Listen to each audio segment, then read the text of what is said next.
Hello everybody, welcome back to John's Guitar Lounge Mobile right here at the 2025 NAMM Show, and I am here with not just a cool guy, but an amazing guitar player from truly like the coolest, hottest band that's been out for a long time, Snarky Puppy. Beatles. The Beatles. All Actually, right. look at that, they're right up here. Yeah. Nice. Snarky Puppy, and this is Mark Lettieri. And Mark is nice enough to meet you. Nice to meet you too, Mark. Of course. He's nice enough to come and talk with us here at the NAMM Show and hopefully give us some tips. And maybe when I shake his hand, I'll use my left hand, so hopefully a little bit of that magic might transfer over. There you go. Awesome.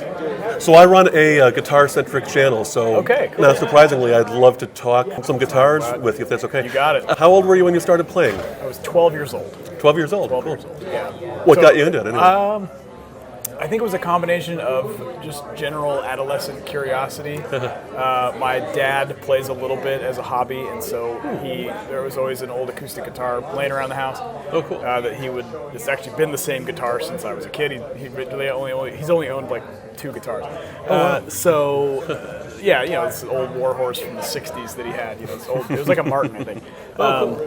Anyway, so he would let me just noodle around on that, and I was starting to listen to, the music of the 90s, which was grunge rock and that kind of stuff, and hearing guitar all the time, and so I think it was that combination of those things and the curiosity of making these sounds that sort of got me inspired and started taking lessons, and the rest is history, as they say, I guess. When did you start taking lessons then, anyway? Pretty soon after, it was probably 12. 12? Yeah. Oh, cool, nice. Yeah, so I had a friend of mine's mom taught me a little bit, and then I had a couple of different private teachers, as you would have, any kid would have a lesson with a local guitar instructor or something, and nice.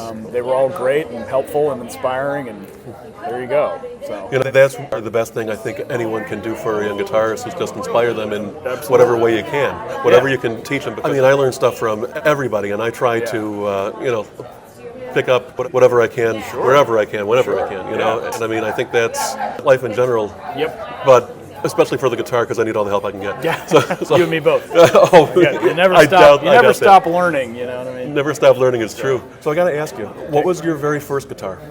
Well, your own first one that guitar. I ever had. I had a Fender Squier Stratocaster. Oh, cool! Yeah. Yep. I don't have it anymore. Unfortunately, our house was robbed. What? When I was 14. Oh no! And that's what was stolen, along with my mom's purse. Jeez. Sort of a in and out job. Yeah. So I don't know where that guitar is. I don't know. Maybe it ended up in a pawn shop somewhere. I have no idea. I'm sorry to hear that. It's life. Well, if anybody bought a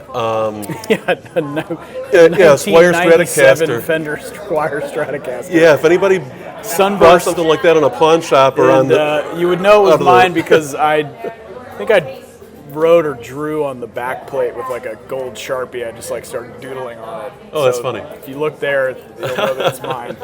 Yeah. Well, maybe somebody out there is actually watching this, and maybe they became a famous guitar player because they practiced on that guitar. I don't know. So now you seem to be like you are really into Power Smiths.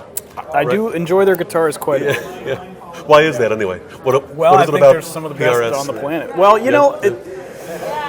for me, I really need to have a guitar that gets out of the way. And I know that sort of is an insane thing to say for most gearheads. They're like, what do you mean? And what I mean is I want a guitar that is so effortless that I'm not fighting it, I'm not thinking about it, I'm just playing music. That's what I do, I make music. I'm not a guitar player, I'm a music maker. Guitar is my instrument, it's my voice, but really, I'm a music maker. So I need a guitar that's going to help me make music. And I've found that, PRS guitars are really helping me do that at the level that I want to do that. What is it about them anyway? Is it the neck or the all pickups and the sound or the whole package? It's the whole thing. It's not one thing, it's all the things. Because if it was just one thing, then I would be thinking about the other things that weren't on the level of that one thing that was like, this guitar's got a great neck, but the pickups suck. Well, then it's not all, then I don't want it. You want the total package. I want everything, yeah. So are there various models that you find you like, or are you sticking usually to one particular? I play my Fiore most of the time, and then I also really like Their baritone's pretty cool, the 277, and then the 594 is kind of my other really favorite. Cool. Those guitars are really great, and I've been enjoying the NF53 quite a bit too. Oh, cool. But yeah, I mean, there's not really a sound I can't get with those guitars. You know, you're absolutely right. Oh, a shameless self-plug, I guess. I am the very fortunate owner of one of the first 3 Calabati 594s with a tremolo. Oh my gosh, I didn't even know those existed. They only did for a short time. My buddies at Parkway Music special ordered 3 of them, and they picked all the wood. That's the one. Huh? Private stock and everything. Okay, all right. So they built them for them, and Amazing. I think they built like maybe a half a dozen or a dozen more or something. And I think the tremolo wasn't. Well, the beauty of the 594 Well, like not as reliable. song. We're talking pretty thin wood too. Oh, sure, yeah. You know, and so Yeah, you need something that's okay. going to hold. Yeah, And okay. and so I go really, really easy on it. Yeah. But Yeah, you don't want to break it. They wouldn't break. true. Awesome, beautiful guitars. Yeah, You know, totally, just beautiful totally. guitars. Will you tell us some about Snarky Puppy and like how do you guys, you know, like write and come up with Yeah. you know your new material and all Well, that stuff anyway? really, the band, the history of the band is usually songs are written individually. So somebody brings a composition. And technically, it's always been Michael League, the bass player, who's written most of the material, but Okay. a couple other guys have written several songs as well. Actually, I think at this point, almost everyone in the band has written something. Oh, cool.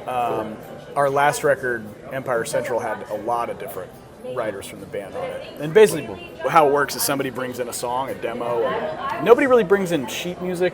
We usually just we're gonna learn everything by ear, either from an MP3 or like a Logic session, like a you know on a DAW or something. And, Sure, that makes sense. and that's it. Yeah. So somebody brings in the song. We kind of arrange it all as a band, sort of, and then we record it. So No, right on. keeps that's it simple. Yeah, there's been like maybe 1 or 2 tracks that were kind of collaborative, but most of it has been a single writer. That is really, really interesting. Yeah. So, if you can't answer this, I'll just edit it out. Okay. What is your favorite song? Like, if you could only play one Snarky Puppy song or some Snarky Okay. Puppy song that you really want to play every single time you're on stage, I which one is that I would one? play the one I wrote. Well, It's called Trinity, and it's an awesome song. that might have been a little bit of a loaded question, a little bit of a lead-in for you. No, Okay, I mean, yeah, I love playing that song, but I have a lot of favorites. I mean, every record has a couple that I'm always like really geeked about. So Yeah. it's nice. Every gig is so different. You know, even if we play the exact same set every night, which we don't, the songs still feel different every night. So you always got to be on your toes. So, what is the weirdest or craziest thing you've ever seen happen at a gig, at a job? Because I've got a few stories that all stand out, and they all sort of compete for that top gosh, spot. But I like, mean- what? Now I'm trying to think. Somebody threw a live chicken on stage at a show of mine. I think I've told this story before, maybe on the internet, but Have you really? that was entertaining. Let's see. I don't think I've seen anything catch fire or anything like that, but That's a plus. most of the time it's pretty tame. Occasionally there might be some, stage diving or something. That was actually pretty funny. Seeing people crowd surf at a Snarky Puppy gig. It's like, who crowd surfs to fusion guitar solos? That, So you know, that's they do in. I mean, that's Scotland, my scene. though. Yeah. in They do Scotland. In Scotland, they did.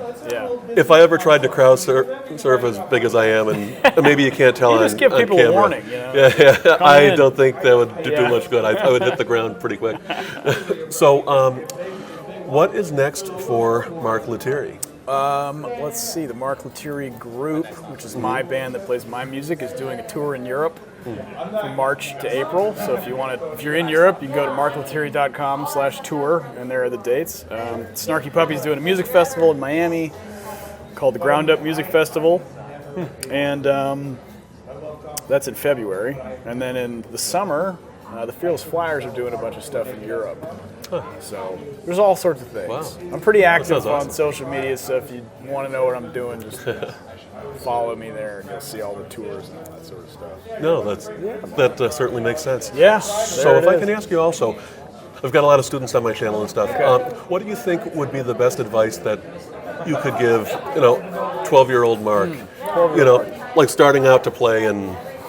Well, I think when I was 12, I was just excited about learning new things. Even if it was a new chord or a new scale or a new song or a new rhythm or whatever it was, or just honestly, man, at that age, I was just excited about the next band practice that I had with my buddies in a garage. You know, Sure. that it was all of the things where you just have this innocent joy for music, and you're not thinking about, you know, like I'm old enough to now I have to think about a career and all these kinds of things. Yeah, can I make a Forget living all doing that. this the rest of my life? Forget all Yeah, that. that's right. Yeah. Just have fun playing with your friends and sharing ideas and turning up your amp and plugging something you're not supposed to plug into to see what it does. You know, those kind of things. Yeah, it's just the experiment and beauty of being young and figuring it all out. That's what I miss most about being 12 playing guitar. Yeah.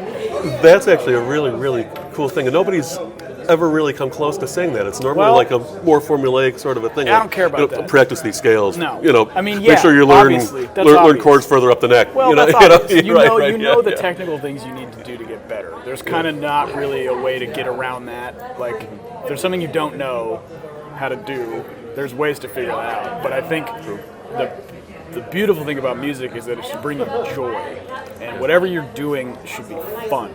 Yeah. Right? You should be inspired to learn that new chord. And once you learn that new chord, do something with it. Put it in a song.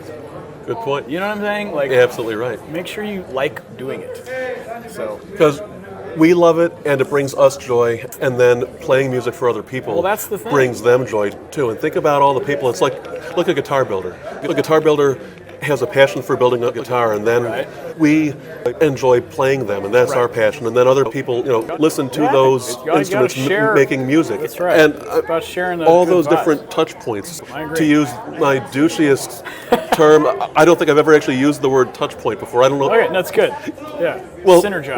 well, thank you. Yes, Yeah, yes. Mark. Let me let you get back to the show. Yeah, I know all how good, busy man. Dan is. Thank you Sure. so Yeah, much for Johnny, being nice here. talking with you, man. Nice talking with Absolutely. you too. So everybody, check out Mark. I will put all of his socials, him and the band's, in the description to this video below. And stay tuned to John's Guitar Lounge for more coming from the 2025 NAMM show. There it is. Take care, everybody. Nailed it. All Thanks right, a lot, man. man. For Nailed sure. it. Freaking nailed it.